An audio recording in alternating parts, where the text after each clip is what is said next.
네, 마지막까지 초박빙의 승부를 보여줬던 미국 대통령 선거가 끝이 났습니다. 버락 오바마 현 미국 대통령이 재선에 성공을 했는데요.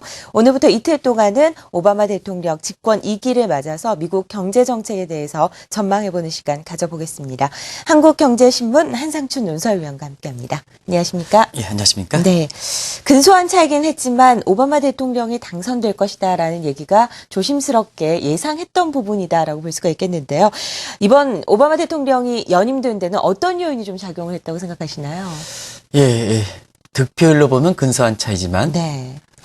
대통령 선거 결정에 결정적 영향을 미치는 선거인단 수는 지금까지 확정되지 않은 게 있긴 합니다는 오바마 대통령이 한 300사람 이상, 네. 그다음에 롬니 같은 경우는 200 이렇게 200인 이상. 그래서 상당히 표차가 많이 났다 네. 이렇게 보시면 되겠습니다. 그래서 한국경제TV 예상대로 압도적으로 오바마의 승리가 된 게 아닌가 이렇게 이제 점치고 있는데요.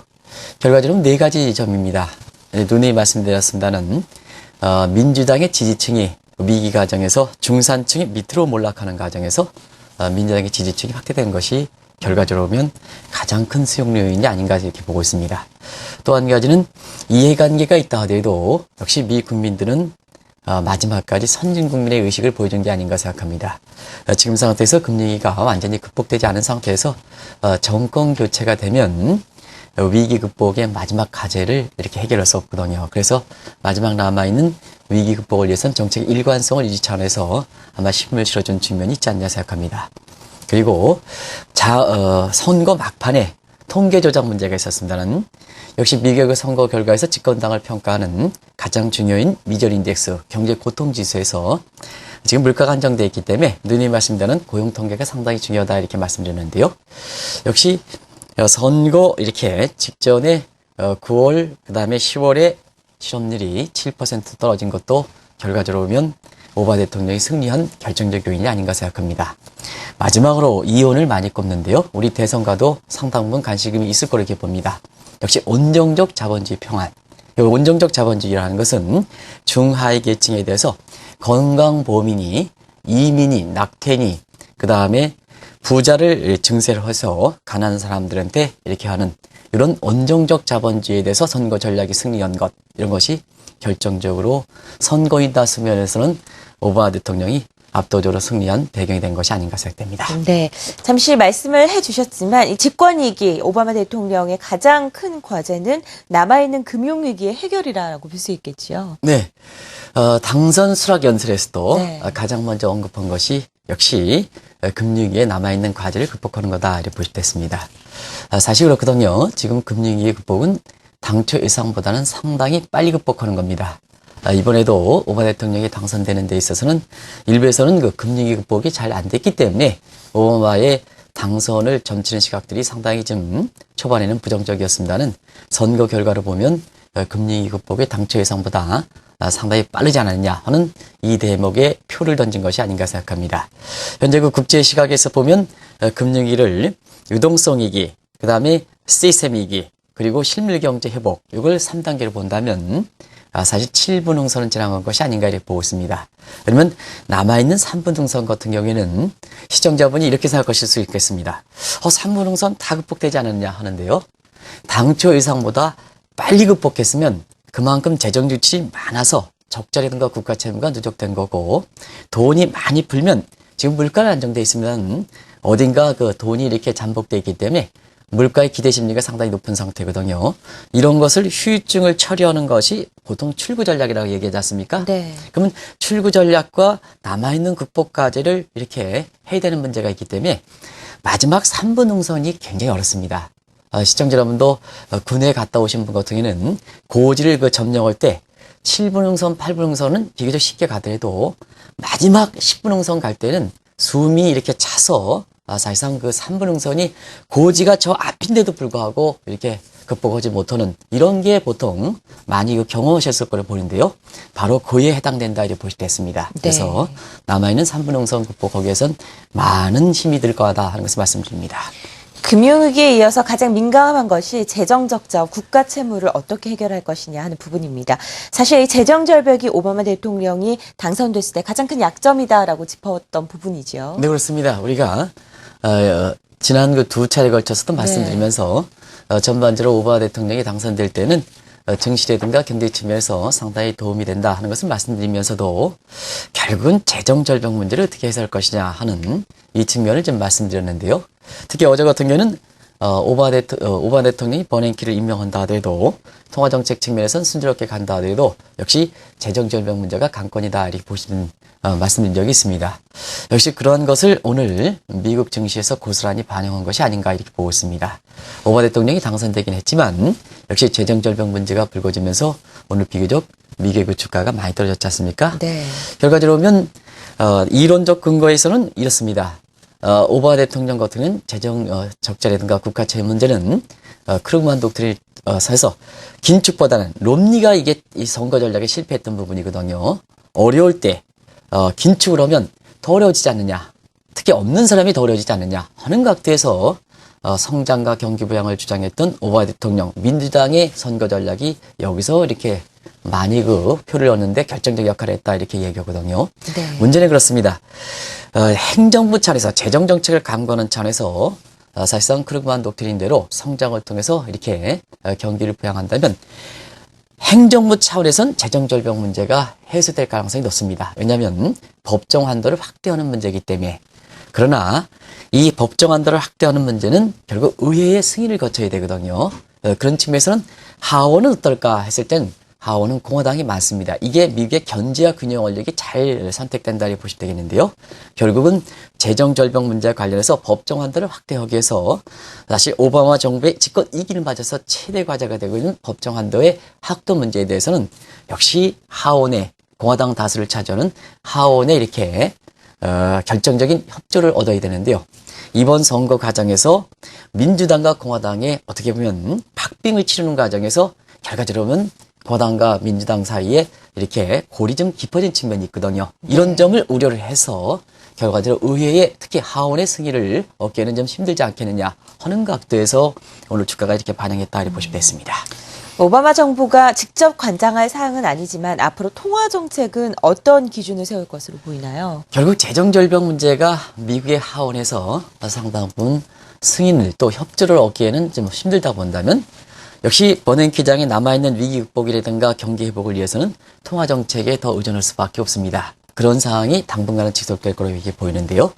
그런 측면에서는 지금 흔들리고 있는 버냉키 의장 또 FRB 이 권한에 대해서 확실한 의지 표명을 해주는 게 중요합니다. 네. 그래서 FRB 역할에 대해서는 여기서 FRB는 아시겠습니다만 미국의 연방준비제도이사의 통화정책을 관장하는 주무부서가 되겠죠. 여기에 대해서 보다 역할을 더 강조를 하고 관련된 친 오바마의 인사를 많이 배치시키지 않겠나 이런 쪽으로 이렇게 지금 가닥을 잡히는 상태이고요. 어쨌거나 버냉키 장이 입지 여부와 관계없이 또 본인의 의사 여부와 관계없이 앞으로 2014년까지 이렇게 기한이 돼 있기 때문에 이때까지는 충분히 의지와 관계없이 버냉키 임기 보장 확실하게 역할을 하도록 이렇게 오바마 정부 대통령 입장에서는 상당 부분 힘을 실어주지 않겠나 이렇게 보고 있습니다. 그런 각도로 본다면 지금 FRB의 그 통화정책에서 두 가지 기조죠. 하나는 초저금리를 유지하는 통화정책의 기조, 금리 기조는 대체로 보면 집권 2기 동안 계속해 유지하지 않겠느냐. 지금은 2015년입니다는 그걸 또 연장시키지 않겠냐 이렇게 보고 있고요. 또 한 가지는 계속해서 돈을 푸는 양적 완화 정책에 대해서는 이미 무기한 양적 완화 정책에서 이렇게 열어놓고 있습니다는 양적 완화 정책에 대해서 계속해서 의존하는 이런 모습을 보이지 않겠나 이렇게 보고 있습니다. 현재 이 양적 완화 정책을 그대로 이어간다면 글로벌 환율 전쟁이 더욱더 거세질 것으로 예상을 하시는 분들이 많습니다. 이 환율 부분은 어떻게 보시나요? 어제 국내 외환 시장에서 고스란히 보여준 게 네. 아닌가 생각합니다. 미국의 오바마 대통령이 당선되면서 한국의 외환 시장에서는 원달러 환율이 1,090원이 붕괴돼서 1,085원으로 원화 강세, 미 달러 약세 이 모습이 고스란히 이렇게 전개되고 있는데요. 사실상 그렇습니다.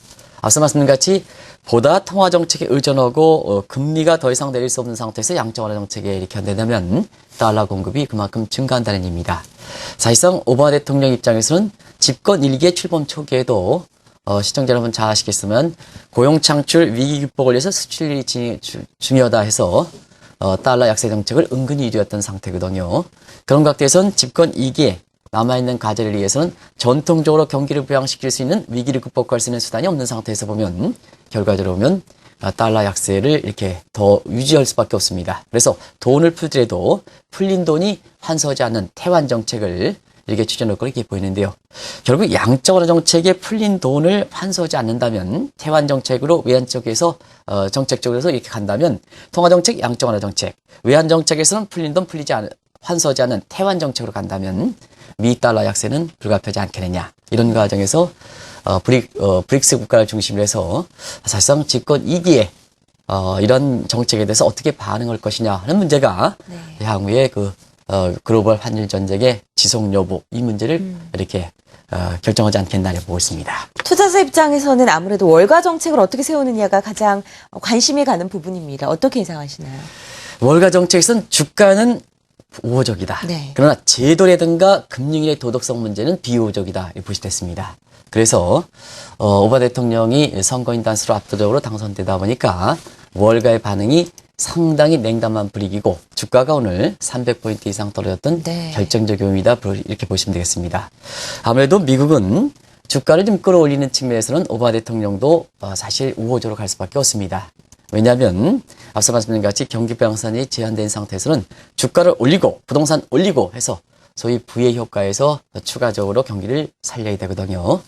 그러나 월가의 금융인에 대해서는 도덕성을 강조하고 또 월가가 지나치게 탐욕이라든가 이렇게 금융사의 이익을 위해서 여러 가지 복잡한 파생금융 상품이라든가 이런 것을 쓰는 이런 부분에는 규제하는 소위 몰코루를 바탕으로 한 단일금융법은 그대로 추진하고 이것이 정착되도록 상당히 노력할 걸 봅니다.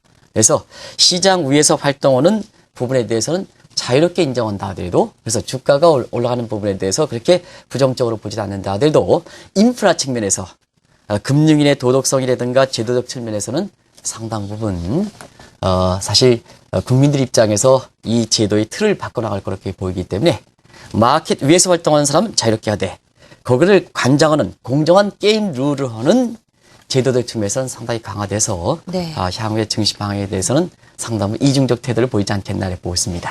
어제도 저희 잠시 얘기했던 부분이죠. 단일금융개혁법에 대해서도 계속해서 추진할 것으로 예상이 되기 때문에 월가의 반응이 더 냉담한 것도 있겠지요. 그렇습니다. 아무래도 월가의 그 금융인들 같은 경우에는 제도적 틀이 가장 중요하거든요. 그렇죠. 증시는 플레이어들의 모습이고 역시 월가의 금융위는 그렇습니다. 그래서 어제도 이제 말씀드렸습니다만 증시 정책과 관련해서 월가에서 선거가 진행하는 과정에 공화당의 롬니에 대해서 전통적인 우호 이렇게 지지 발언했던 것도 바로 그런 측면이다 보시면 됐습니다. 아시겠습니다만 공화당의 그 전통적 지지층은 부자 계층, 그 다음에 월가의 금융인, 기업인이거든요. 그러다 보니까 공화당이 집권은 친월가 정책, 친기업 정책을 추진했던 겁니다. 근데 이번에 롬니가 패배를 하고 오바마 대통령이 당선되면서 온정적 자본주의를 사실 자본주의 4.0 시대를 오바마 대통령이 이렇게 기치를 내다 보니까 결과적으로 보면 월가의 금융인의 입장에서는 제도적 측면에서 이렇게 목을 맬 수밖에 없거든요. 그런 측면이 사실 오바마 대통령이 큰 선거인단 표수로 당선했는데도 불구하고 월가가 비교적 냉담한 반응을 보이는 큰 요인으로 작용했다 볼 수도 있습니다. 네, 오바마 대통령의 당선, 집권 2기를 맞이해서 미국의 경제 정책이 어떻게 될 것인지에 대한 전망해보는 시간 가져봤습니다. 한국경제신문 한상춘 논설위원이었습니다. 말씀 고맙습니다. 네, 고맙습니다.